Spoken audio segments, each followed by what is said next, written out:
Welcome to the Probate Mastermind podcast. In this episode, you will learn best practice tips for setting a prospecting schedule, leaving voicemails, answering callbacks, and prospecting attorneys for B2B relationships. The coaches from All the Leads help put transactions together with live deal analysis and discuss strategies for relocating occupants, presenting Sub2 as an alternative to a short sale, and presenting price options on appointments. Other topics include how to structure your real estate business for an agent-investor partnership, how to use Google My Business for lead generation, and how to find a property owner when driving for dollars if skip tracing doesn't work. These episodes are recorded as a live question and answer mastermind with participation from agents and investors all across the country and can be found at alltheleads.com/blog or in the All the Leads Mastermind Facebook group. Thanks for tuning in, and don't forget to subscribe to future episodes. Welcome, remarkable agents and investors nationwide. Today is Thursday, September 24th, 2020, and this is Mastermind Podcast number 297. Coming up on 300 times we've done this, guys, and we couldn't do it without you. Still got two questions. Perfect, Jim. Go ahead. Okay. I think I know the answer to both of them. Probate Plus questions. Just got some new leads in Mobile County, and one of the properties has 3 properties, but they are all in Colorado. And now the attorney is in Mobile, but there's not a primary residence or secondary home in Mobile County. Just wondering what the reason for that might be. I'm sure I know, but it could be investment property. So they may have sold their primary residence and they were living in a nursing home or renting or living with a family member, but they held their portfolio in Colorado. So you've got an ancillary probate happening in Colorado where their real assets were. Well, add a little bit to this. The Colorado primary residence is $2.5 million. So it'd be a hell of a referral. What part of Colorado? What market? Denver. Okay. And is it commercial or residential? Residential. Yeah, okay. It's 9,018 square feet, home built in 62. 10 bedrooms. Oh, get this, 1 bathroom. I'm betting. That doesn't sound right. That doesn't sound just kosher, but okay. That's kind of what I figured, something like that. We'll still be making calls to it. The second one is... And Jim, once you talk to them, remember, we've got a few subscribers in the Denver metro market. Depending on which county it is, I'll introduce you to. Just let me know whenever you make contact with them. We'll get them set up with the right agent for that property type. Absolutely. Obviously, that referral fee could pay for your marketing to leads for years. that'd be I would already put a pin to that one. Oh, yeah. Good job, buddy. That's great. Yeah. The second question, this is the second time it's come up in the last couple of weeks. I have a property with a same address, same city, state, everything, but one of the addresses is north and one of the addresses is south. And I've not made the call to either one as of yet. Could that be an accident or just something across the street from each other? I would guess that one of them is a false positive. That's what I figured. Okay. The only way to really know which one is to give them a call. Yeah. Okay. Very good, guys. Y'all have a wonderful week. You too. Thanks, Jim. All right, Jim. Good job, buddy, and stay healthy, man, under the circumstances. Good for you, man. All right, next up is phone number ending in 0427. You're up next. Hi there. This is Janie Howard. I'm in Colorado Springs. I am brand new. And Chad, I need your guidance. I got a call from my attorney about an hour ago. He knows I'm pursuing probate business, and he offered me a divorce lead. He said that his client is in Virginia, and the good news, the court ordered that the property here in Colorado Springs be sold. But the bad news is his wife is still in the house. She's an alcoholic in pretty bad shape and lives with her boyfriend, and I understand that she's not leaving. Apparently there's an agent involved, but nothing's been signed. The agent gave, it sounds like, an 80% offer to the client who's in Virginia, and he's not very pleased with that. My attorney asked me if I was up for this, and of course I said I am. This is what I've been trained for. He's asked the husband to connect with me, and I have his number as well now. So I need your coaching on what my first call should look like. Well, you're thinking you're going to refer this, correct? No, I'm in Colorado Springs, and the property is in Colorado Springs. I misunderstood. I thought the property was in Virginia. Okay, I understand. Sorry. Okay, so what do you need help with? Like how you get her out of the home? Yeah, how I approach him and suggestions on how I would get her out of the home. Absolutely. Sure. You've probably heard me talk about it before. There's the carrot and there's the stick, and we always try the carrot first. So my first question is anyone willing to pay her moving expenses and help her find suitable housing in the family? Okay, so that would be one of my questions for him. If he's willing to advance her the money, then you can contact a property manager, find her a suitable place to live. He can pay for it. Find a moving company. He can pay for that. If he's unable or unwilling to do that, then the next step would be, can you do it through social services? Can you contact the housing authority? Can you contact a social worker? And can you find suitable housing before you make contact with her? So if she's in that situation, she's probably not in the most stable mindset. So showing up saying, you know, we're gonna find a place for you to live is gonna scare the hell out of her, and she's probably behaving erratically anyways. So it could blow up really quickly. I would rather you approach her and say, you know, listen, I spoke to your brother. It's very important to him and also to me that we know that we improve your situation. So we've actually made contact with the property manager. We found this house on this street, and we've got a HUD voucher to pay for it. And all you would have to do is, you know, make sure you can get your stuff moved by this date. So it's going to land way more softly on her because her brain doesn't have to go into that, oh my God, I'm going to be homeless, because you're presenting it to her as a solution, not a possibility. This is where, you know, this is why you have social workers on your team. You don't monetize that partner, but they can do some really difficult, really valuable work that we're just not going to be able to do. So I've helped people in these situations. Like sometimes alcoholics can even go into long-term care facilities or rehab facilities as part of a social program. And then when they come out, they'll have a HUD voucher and more suitable housing than they had to begin with. Okay. I would find out if there's a willingness for the family to help and pay for those things, and they could even take that back in the final accounting for the court. It's not that they have to pay for it; they just need to advance the money. The other alternative, is she an heir, the occupant? Well, it's the wife of the husband who's the client of my attorney. So it's his wife who's the alcoholic living there with her boyfriend. All right. This is a 2020 deal if I've ever heard one. You're right. Yeah, so I'd say step one, see if there's the wherewithal and the willingness to get her into a more suitable situation to get the house vacant.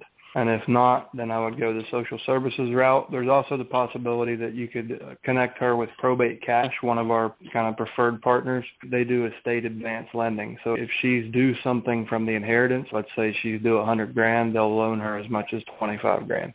This is not a probate, is it? This is just strictly a divorce.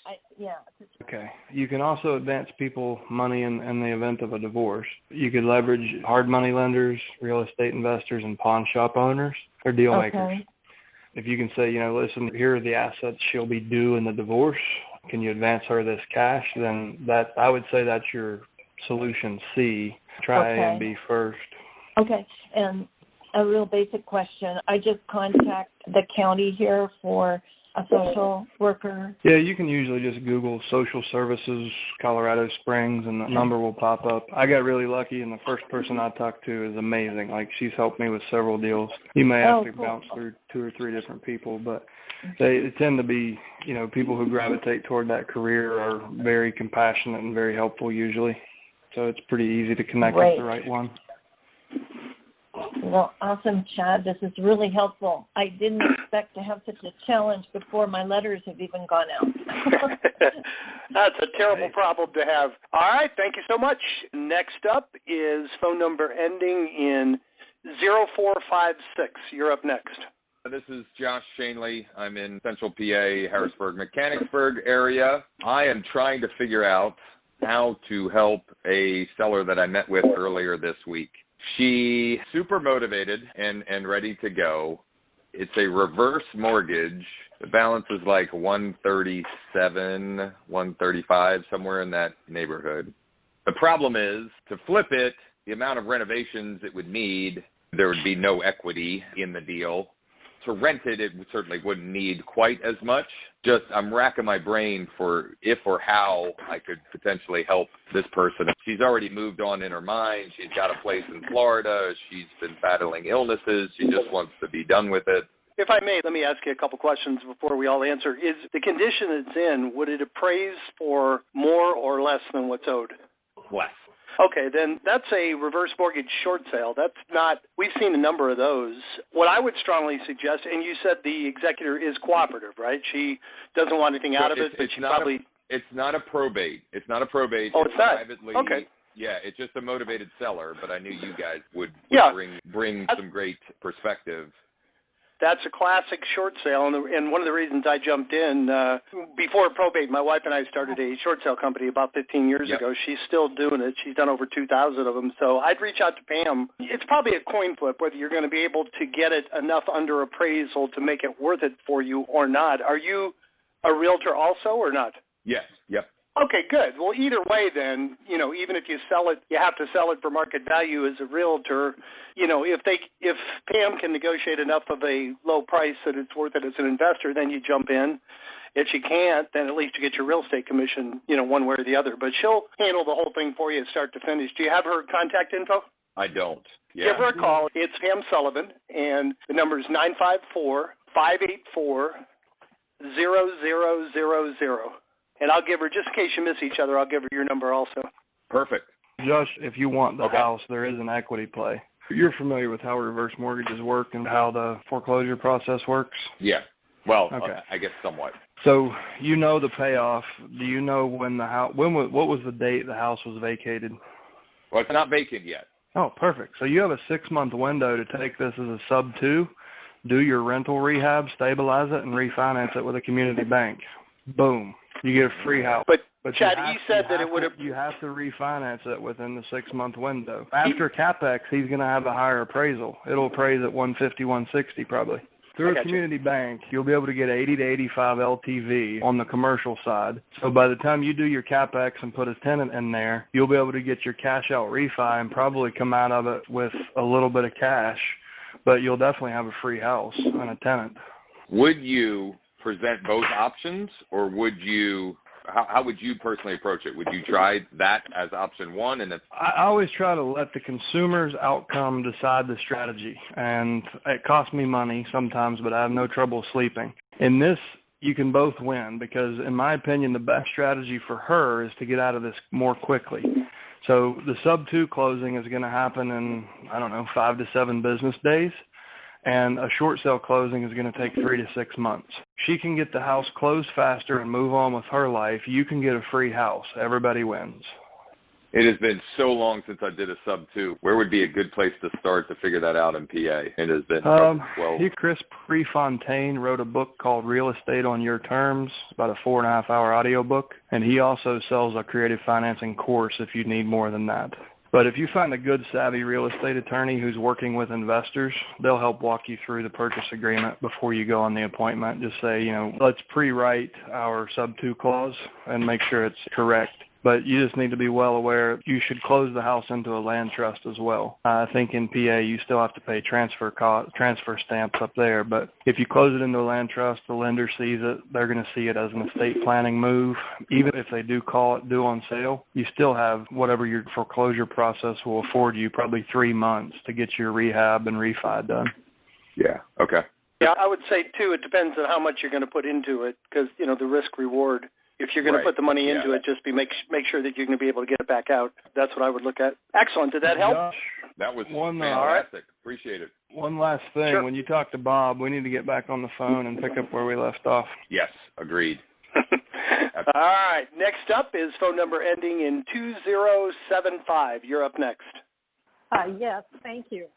Last week, I think it was Chad had said that when he went out to meet with a prospect, and went out as a real estate agent, he would give them the price of full market value, wholesale, and there was a third option. And what was that third option? As is. And my personal definition of as is, what price can I guarantee I'll have a ratified contract in 7 days and a closing in 30 days?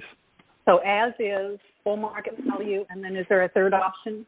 Cash or wholesale. Okay. And then the fourth option could be, renovated retail. So if you're going to do a complete renovation and sell it for top dollar. Okay. All right. Thank you.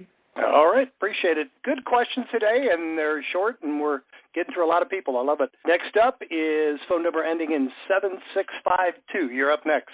Hey, my name's Tanya, and I live in Charlotte, North Carolina, and I'm new to this probate real estate way to get leads. I'm interested in the mastery class, and so the certification that you get through that class is, what is it, certified probate expert? But then I was looking online, there are other certifications that I see other realtors using, CPRES. So I don't know, what the difference is, and if you use that CPE on documents and marketing materials, does that hold as much weight as the other certification? Does that make sense? It's accredited through us, not through NAR or the state or anyone else. So pretty much any designation you get is accredited through whoever is offering that coursework. With Probate Mastery, I designed it largely around psychology, people and situation. It's not so much focused on law and logistics because you don't really need to know all that. We give you a basic understanding of the probate timeline and process. Other courses tend to focus more like they're educating attorneys. They teach you all about every little intricate detail of probate, but they teach you less about how to deal with the people and the situation. So Probate Mastery it's built to help you learn how to attract business, get engagement, hold engagement, build rapport, and doing the right things in the right order. Other courses are more laid out to help you understand everything about probate, but it's not as how-to. So I would say that Probate Mastery, it's designed to beat the learning curve down to a matter of days or weeks versus, learning about probate, everything about probate, and then having to go learn the people side of it yourself. So we're very focused on the human side of the probate niche. I feel like I need both aspects. So does the Probate Mastery offer some technical training too? Because I don't want to sound like a fool going into in session one, I'll take you through the overall numbers. So why this is a big opportunity over the next 45 to 50 years. We'll actually look at the sheer numbers of people that have gone through probate and will go through, why that's an opportunity, why it creates so much urgency, how the lack of estate planning. And so you'll understand, if you look at the logos for Mastery, that weird symbol is the international symbol for empathy. So I'll take the logical side of it and then show you the human side of it. And that the result is an empathetic understanding of why these people need our help and why it's such an urgent situation. From there, we go into from the moment somebody passes away until probate's filed, till the confirmation hearing, till they get the documents, when they have the authority. I'll walk you through the entire timeline and process and explain to you, I don't need you to be a probate attorney when you come out of the course. I need you to speak confidently about the process and make those people feel comfortable with you and your level of professionalism. And you'll absolutely get that. So that's session one. Session two is more on what is your specific strategy. You hear us talk about the call we just talked, Josh, that's more of an advanced tactic. We teach those things, like even to the level where you partner with the estate and you guys split the equity that you build into the property. So we'll go from basic, here's how you take a listing, to here's how you do more advanced things to really maximize equity for your business and for the estate. And then session three is all about people. So we're focused on how to get the engagement in the beginning of a phone call, how to build rapport, get all the information that you need to offer these options and keep them engaged without wearing them out, and then also how to handle the appointments. So it ends up being about 2 to 3 hours of instruction and then 3 to 4 hours of open Q&A. So the course is running anywhere from typically 12 to 16 hours over 3 consecutive days. With other people, you're going to pay twice as much, and you'll get about 5 hours of content. So I'm as thorough as I can be. I literally teach you everything I've ever learned about it. Okay. And then let me ask you one more thing. Thank you for that. So in terms of timing and signing up for the leads and sending the initial letters and doing the initial phone calls, do you recommend, for someone in my position that doesn't have a lot of experience with this, to wait until you take that so that you can so that you can be in the best possible position to win and convert the leads? Because I want to get started, but on the other hand, I don't want to not do right by the people that I'm going to be calling, Cause Sure. that's going to make me You can look kind of bad, get the and that's best of not both helpful. worlds. So because the class is only taught live and only once a month, if you sign up today, you'll get the recordings from the previous class. So you'll have access to the full course. You can listen to the Q&A from last month, and then we'll register you for the live class. And you can come back as many times as you'd like. Joyce Morris holds the record at 39 months running. She's been back 39 classes in a row. So you can come back as often as you would like to get a refresher. You can watch the recording starting right now, today, and be through that by Monday. You could be, where you needed to be. And then you'll have the live class coming up on October 6th. Okay, so that makes me feel better. So I can go through the archives, learn the basic information. Well, learn basically all the information is what you're saying, because I'll have access to all 3 classes. And then that way, when I start talking to people, I'm sounding more educated. Yep. And it's recorded, for this reason, but also you'll probably have to run through the course a time or two, because it's drinking from a fire hose for sure. I move very quickly because it's recorded, and you can always come back to it. So you'll have the recordings to refer back to, your training wheels. But you could be started as soon as Monday for sure. Awesome. And Tanya, I just wanted to add to that, all 3 of us are real estate coaches, and I think one of the most common mistakes I think we see people make is they want to know everything before they do anything. And I would say intricate and as detailed as probate mastery is, most of it, you're never, on your average transaction, it's usually relatively pretty simple. You're reaching out to a motivated absentee owner that needs help. It's not, you don't have to be a probate attorney to get started. The probate mastery course will pretty much prepare you for any situation that could ever come up. But, don't, by the time, if you listen to the course, if you just go through the fast track training that we provide, you're pretty much set to start contacting the sellers. And if you do that and mastery and then order the leads, it usually takes a couple of weeks to get your leads. You'll be more than good to go by the time the leads come. Don't be afraid you're not going to know the answer to a question. You can always tell people, hey, I've got a great coach. I'm part of a group of, 11,000 people that specialize in this. Let me find out and I'll get back to you. Just a point I thought worth mentioning, okay? Well, maybe you picked up a little of the anxiety that was in my question. I did.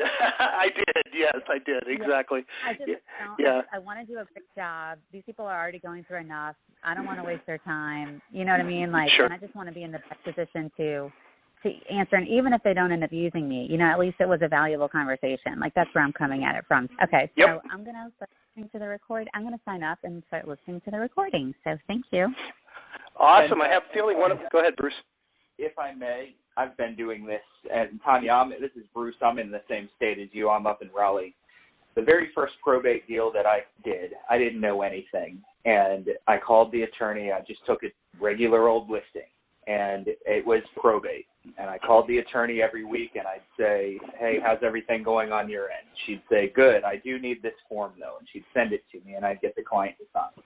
And I'd ask her every week through the process what was going on. I didn't know anything. I was learning the whole time, the whole way through. And at the end of the deal, the attorney gave me a review that said that I was the most knowledgeable probate real estate agent she'd ever dealt with, and that she would have no problem referring future estate clients to me. The thing was, I didn't know anything.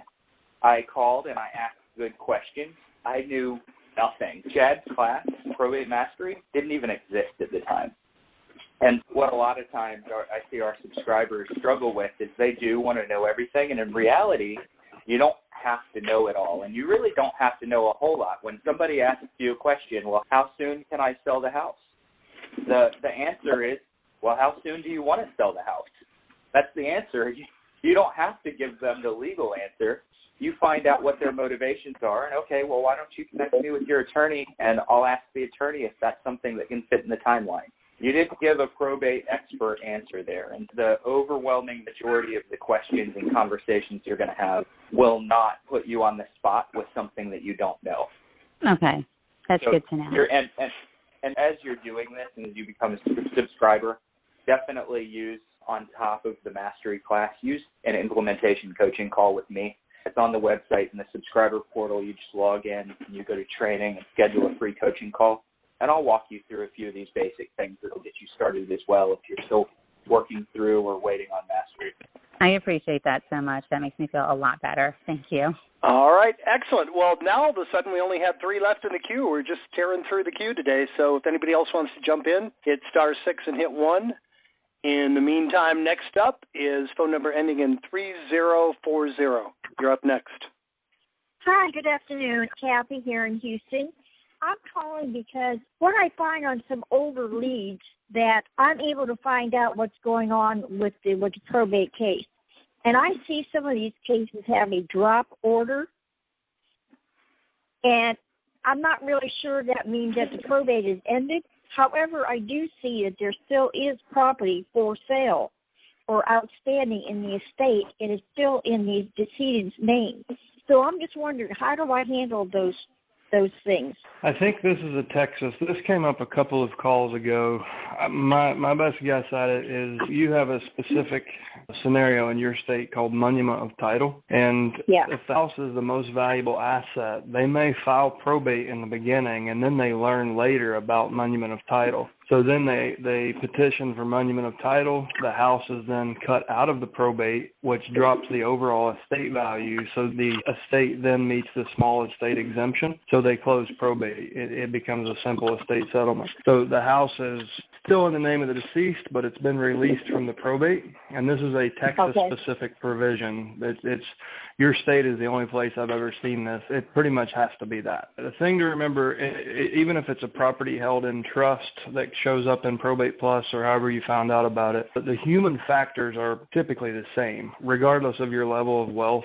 You know, we all have the same challenges with losing a family member. How do we get the house empty, cleaned out, sold? What's it worth? You know, all the social motivating factors are the same. It's just a more efficient process. Okay. All right. Well, then I guess I'll just keep sending them letters then if that's the case. Thank you very much. All right. Bye. All right. Thank you. Next up is phone number ending in 0693. You're up next. Hey, good afternoon. This is Dave and Shelley Coates. I actually have a couple questions for you guys. Sure. One, we have a lender who uses the Ringless voicemail, and we're curious about using it, but I don't want to violate any laws and get sued. Don't violate any laws and get sued. Literally daily, it's becoming more likely that you will get pinched and using that. We certainly have a lot of people that have had a lot of success, but they're clearly violating the Telephone Consumer Protection Act. So you just have to look at it and assess your own risk and decide if it's worth that. It certainly works, but there is a certain amount of liability with it, especially when attorneys are, you know, their business is down just like everybody else's. So they're looking to shake people down for quick settlements. So just know that there's attorneys in some markets running radio commercials, and if they can get one person to forward that to them, then they can drag it into a class, subpoena your records, and shake you down for quite a bit of money. Okay, but even if you're like following the guidelines of not calling DNC, and these are just like... If you read TCPA, what it says is you have to have express written consent. So they have to be opted in, and they have to have agreed to that. If you mail them a letter first and you get them to text a number that says, please text for more information, text, 72845, and that has the terms and conditions, and they accept the terms and conditions, then you can send them Ringless voicemail for 90 days. Wow, I really handcuff you to that, huh? Okay. Yeah. All right, and then my second question is, it seems like there's more secondary people or people that are associated with the personal representative on the list than personal representatives. Is there a good generic voicemail for those that are associated with a personal representative? Meaning when the phone number name does not match the PR name? Correct. Yeah. Just, hey, this is Chad. I'm trying to reach John Doe. Could you please pass the message along and have him call me at 540-999-9999? Okay. And you don't have to sell anything. You don't have to disclose everything, the reason you're calling. The only reason to leave a voicemail is to get a call back. So be vague. Just understand, when you get the inbound call on that, you may have to disarm them because they might be like, you left this obscure message. Who the hell are you? What do you want? Just be prepared to stand up to that and just know that people might be on guard because you were vague in your request for them to call you. Okay. So that helps. Thank you. I don't run into a lot of people that have voicemail set up anymore these days, and if they don't have a voicemail set up and you're going to hear me and Chad maybe disagree with each other here, but I would just call and pretend that you're leaving that message and really think that it's the PR's phone number. Yeah, a lot of times it'll just be, thank you for calling, and the phone number. I see that also. Thank you for calling 875-628. But that's more common than it used to be. If we're working down a list and the person answers, especially if maybe the PR is a male and the person that answers is a female or vice versa, that person answers, and one of my disarming ways of going about it is just, this doesn't sound like Tom. And you get a little chuckle and break the ice and then can go in. You could really use that same approach on voicemail, especially if it's a generic voicemail, and just pretend like you think that you're really calling Tom. Does that help? You got two options. Yeah, it helps. Okay, thank you. All right, we got three more in the queue. Next up is phone number ending in 4674. Are you there? I am. I've got a couple of short questions. I've been really excited to get on the call the past couple of weeks. I've missed them. I have a question about my existing arrangement. When I initially did probate mastery, my main goal was investing, real estate investing, and actually making purchases myself. And my fiance, she works at a law firm right now, and she had an interest in real estate. So we basically made the arrangement. She's almost about to get her real estate license, and we'll be working in a team. And I don't know if you've seen that before. I don't know if it limits liability in some sense. I don't know if you'd have any recommendations on that arrangement. And so my main question is, can I bring a pre-signed listing agreement to the meetings that I go into? And if they sign it, it's legally binding between them and my fiance, wherever she decides to work, whoever she decides to work with, whatever brokerage. And then if you have any other tips for that arrangement to make that work. And then I have a follow-up unrelated question after this. I think as far as the pre-signed listing agreement, I think her broker would agree that's sub-agency, and with you not having a license, it's not legal, and it creates a lot of liability for you. You could take her on the appointment with you, and there would be no problem. As far as having investor and brokerage activity under the same brand or the same roof, like as long as you're an ethical person and you're properly disclosing, there's no liability. There's only upside. You're retaining all the commissions that you're currently paying. I would recommend that your investment activity is contained in one entity with its own banking and EIN and credit card, and your brokerage activity is in a completely separate entity. So in the event that someone ever would point a finger at you, you have a firewall, because courts oftentimes side with the consumer, even if you didn't do anything wrong. So still have that liability firewall of having the entities and the activities separated. I would recommend that you guys reach out as a brand, like, the Pittsburgh Probate Team or the Pittsburgh Life Transitions or whatever that might be. And then in there, in the bottom of the letter, you can disclose her license status. Just, I use like a number 8 light gray font that has my brokerage name, address, phone number. And then I add in asterisk, ethics are of utmost importance to us. If you're currently in an agency relationship with a licensed salesperson, please disregard this letter. And that's been enough to protect me. I've done, brokerage and investment activity ever since I moved here and started in residential real estate, and I've never had a problem. Is there any way to make that work without me? Because I wish I asked this well in advance. That's not the answer I was looking or hoping for. But is there any way to make that work? I know she's working basically full time right now, and so I was hoping she could just show up to the closings and I'd be able to do all the other activities. But is there... You can sit down and talk to her broker and see what they're comfortable with, but brokers tend to be pretty conservative. I don't think any would... I mean, what you can do is you can, rather than taking a pre-signed listing agreement, you can, have the conversation, build rapport, get, and say, okay, well, listen, it sounds to me like the best way to serve you guys is going to be through our brokerage division. I want you to check your email within the next hour. You'll see a listing agreement through DocuSign.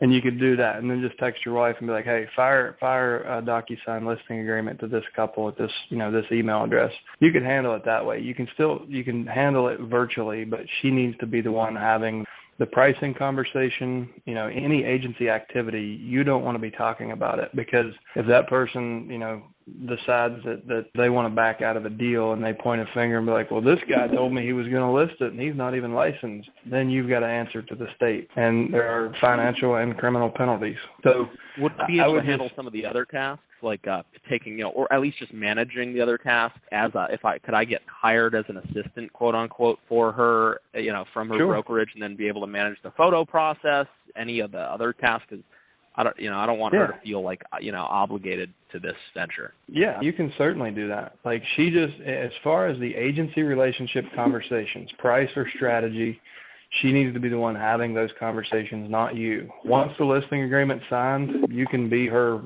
assistant, or you can do anything like that you want. You can help get the homes cleaned out, get them staged, get photography done.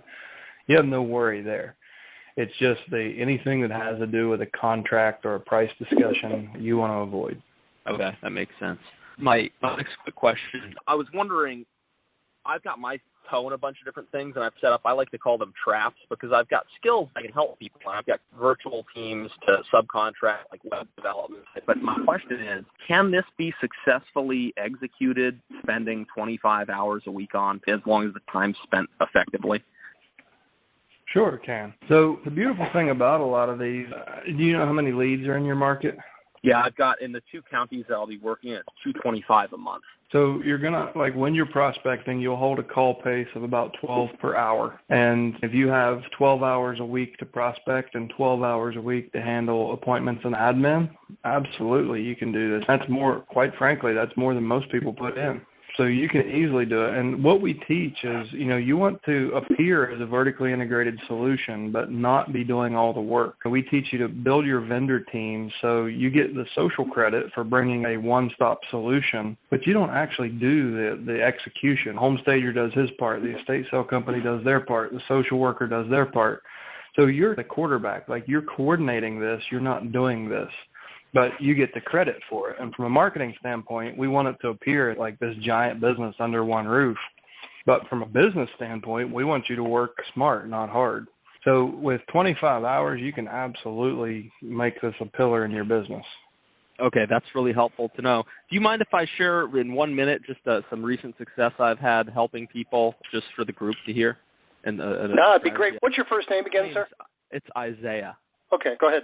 Yesterday, actually, I'd set up an appointment with this attorney I was working with. I took him out to lunch and was like, hey, would this be, do you see this being able to help families? I told him I was really excited.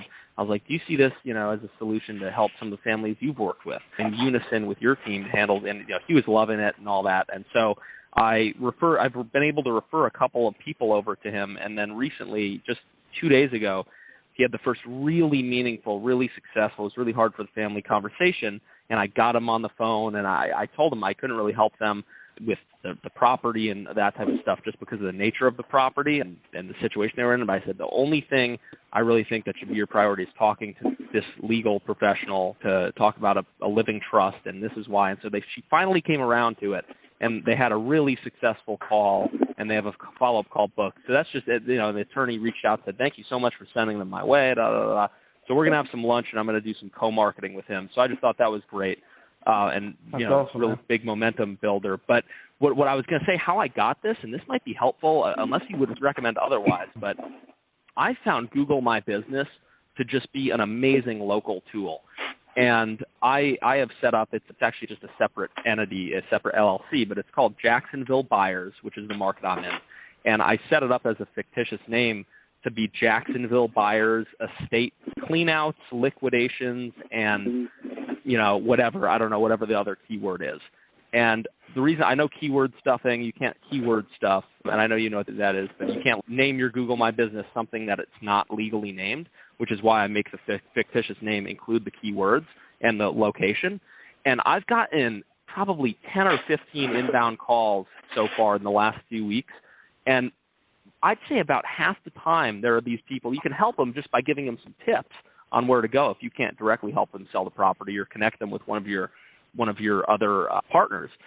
But a lot of the times, like I have a meeting on Friday, it's a woman who's downsizing and she owns the real estate and she's, so we're going to discuss that. I'm going to make an offer for everything.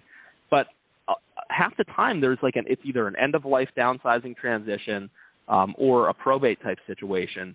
And so I just found it's just like you come right up to the top if you use those keywords in your market. And so anyways, I just wanted to share that as a little bit of a tactic to get inbound stuff. I know outbound is the way to go, but to set a little trap or a feeder out there, I found it to be really effective. So that's a great tip. Thanks so much. Yeah, appreciate it. Guys. Hey, Chad, the queue is overfilled. Can we go a little bit over, or do we have a hard cutoff at 2 today? No, I'm good till 2:15. Okay.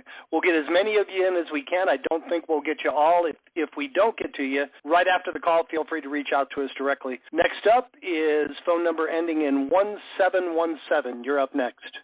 Hi. My question is, I didn't get the certificate yet from the class, but can you tell me what it says on the certificate? Like, do we have a title or what we are now that we took the mastery class? Because I want to know how I can represent myself. I think it's Master of the Universe. Expert. Yeah, Master of the Universe, Chad? Is that? Yeah. Just kidding. Go ahead, Chad. I'll let you give a serious answer. Did you just tell a He-Man joke? I think I did. Yes, sir. Go ahead. It is Certified Probate Expert, or CPE. Okay. So now when I'm talking to an attorney, I feel uncomfortable saying that because really they're the probate expert, not me. That's okay. Hi, my name's Chad. I have a team of people that help families going through probate, and I'm looking for, a good attorney to fit on the team. Have I called the right place? Okay. Pretty simple, right? Yeah, because obviously they always will know more about probate than me. Attorneys can't call themselves an expert in probate if they haven't taken a class. There are many estate attorneys and probate attorneys who can't call themselves probate expert until they've taken a class that's about as hard as the bar. And they don't need you to give a title. They need you to tell them what you do and how you do it. So when you're calling, with your certification carries more weight with the family than with the attorney. Yeah. I'm fine saying that I'm a probate expert to the families. It was just when I was also soliciting the attorneys. And to Chad's point, I agree with that. You don't need to tell them that you're an expert. You need to tell them that you work with and help families going through the probate process, and then simply follow it up with, do you have a quick second for me to tell you how I do that? All right. Attorneys don't tend to have small egos. Let them be the expert, You just be somebody out there trying to help the executors. All right. Next up is phone number ending in 7428. You're up next. Oh, hey, guys. This is Dave out here in Colorado, and heard Jim's contribution earlier. Would love to connect with him, help out either as a buyer or connecting with a good, solid real estate agent here in the area. And had a quick question. Bruce reminded me of something I think Chad had said. Someone answers the phone, and you ask if it's the person you're looking to contact, and they're evasive and just say, well, who's this? And to not assume that it's them or not them. What's that next kind of follow-up suggestion there? It really depends on the reaction, Dave. Like if typically, I'm trying to reach Dave. This is Sam. Who is this? It's something like, oh, well, Sam, listen, I'm glad I caught you. My name's Chad. I've got a team of folks here that help families going through probate. And I noticed that Dave was the personal representative of an estate. Is there a number you can give me that I could reach him at? We can role play it if you'd like. I know Bruce will have some input here, and if you want to jump on his calendar to specifically role play that, you can. If you get a hold of the wrong person, the objective is to try to get the right person on the phone. So I'm asking for their cell phone number or their email address. And I'll briefly explain why I'm reaching out. Sure. Does that help? Yeah, that's great. All right. Thank you, sir. Next up is phone number ending in 5681. You're up next. Hi, yes, this is Derek. I had a question. I have a home that I have been driving by quite a bit. Grass has grown up quite high over quite a few months now. I actually have been trying to research and trying to find it. Found out that the guy died a few years ago, yet I still have not been able to get in contact with anyone. I used 2 skip traces to try to find family. Found out he was an orphan. So I've been trying to do research on how to actually inquire on who has the property now and how to acquire the property now. Just wanted to know if y'all had any tips or what do y'all think on how to go about still finding someone that knows more about the property. It's just sitting there. Have the taxes been paid? It has, and the mortgage is still good on it. It's still getting paid. So there's either a mail forward or somebody's checking the mailbox. Okay. So direct mail's your best chance here, because if they're paying the taxes and they're paying the mortgage, someone's getting the tax bill. Well, it might be escrowed. When was the mortgage originated? Do you know? Not right off the bat. The taxes might be paid out of escrow. so it's being paid as their mortgage payment. But chances are, if someone's paying a mortgage, they probably have a mail forward or they're picking the mail up. So direct mail is probably your best shot since skip tracing is not working for you. Okay. I try that. Hey, Barrett, did you say that the other that the heir is an orphan and that they're underage? Is that what you said? No, he was overage, but I was just researching, trying to find, family members, someone that I may be able to get in contact with, and found out that he was an orphan. So I did find foster parents too, but I haven't been able to get in contact with them. The other thing you can do that's been effective for me, because nosy neighbors will help you here, put your letter in a manila envelope, throw a couple lifesavers in it because they're light, but they give it some bulk, and use 4 pieces of tape and firmly tape it, ideally inside of a storm door where it won't get wet or blow away. But tape a manila envelope where it's visible from the street, and that gets attention. The lawn, whoever's there mowing, well, you said nobody's mowing the lawn, but the neighbors probably know. You can door knock the neighbors. You can tape a manila envelope on that's visible from the street. And all you need is someone to talk to you about it and connect you with the right person. So even if it's a neighbor that calls you, typically neighbors know the story. So you might start with door knocking the neighbors and take your letter in a manila envelope on that trip. And if nobody knows anything, tape it to the window and wait for the call. Okay, we'll do. All right. Phone number ending in 8213. You're up next. Hey, guys, good morning. Well, I think it's morning for you guys. I'm not sure. But good morning or good afternoon. So I wanted to thank you guys actually for I think it was last week or the week before, you guys brought up, I think it was Bruce, the 90-91 rule about dedicating the first 90 minutes of every day for 90 days to the one most important thing, which is lead generation, or in our case, reaching out to people that need our help. I noticed that I think that was the missing link in my days. Essentially, I felt extremely lost every day, and I noticed that it's because I didn't have or was not yet respecting my daily schedule. And by creating or starting to create a habit of doing it at the same time as, I think, Chad, you mentioned you prospect, I believe, 8 to 10 and 4 to 6, and then you do admin work in between. So I wanted to thank you guys for that. It's really helping a lot. Now, my question is, I feel like since I signed up, I have not performed the way I should, and that's on me because I wasn't doing it properly. I do want to make sure that, I start being proactive about it. So what are your thoughts on perhaps using Tuesday, Wednesday, Thursday for probate leads, and then Monday, Fridays for attorneys? Because I remember there was even something in Probate Master, I believe, that said that the best days to call were Tuesday, Wednesday, Thursday. But I'm just trying to make sure that I use my time effectively, especially since I also do expired calls a lot. I usually do expireds in the morning, 8 to 10, and I usually do probate leads 4 to 6. Reason for that is because the expireds tend to be a little more aggressive, so I try to do those when I have a little more energy in the morning. But I'm open to suggestions and truly appreciate you guys. I would recommend that you set your attorney block from Tuesday, Wednesday, Thursday, 1 to 4. 1 to 4, okay. Midweek, midday is the best time to catch an attorney. There's no guarantee. They're very busy and in and out of court at all different times. But typically, if you can catch them right after lunch, they're far less likely to be in court. So I still like the midweek, midday, because a good attorney is taking some Mondays and Fridays off. They're living their life. So got it. If they're running their business at a high, if they're successful, they're probably taking long weekends, and you're more likely to catch them midweek, midday than ever.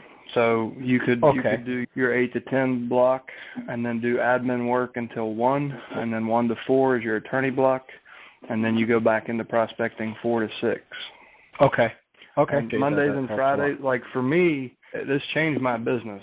I only went on appointments on Fridays and Mondays, and that made those Tuesday, Wednesday, Thursday become sacred office days. Okay. So it also creates a lot of urgency, and I didn't expect this. I expected to lose credibility, but I gained credibility by my time being more scarce. So driving the appointments only into Fridays or Mondays had a really, really great unexpected result for me. But the biggest thing was what happened in the office. Like, it seemed like less fires started and had to be put out. It was all blocked out. I knew when I was doing my admin work, I wasn't letting my business control me. I was controlling the business.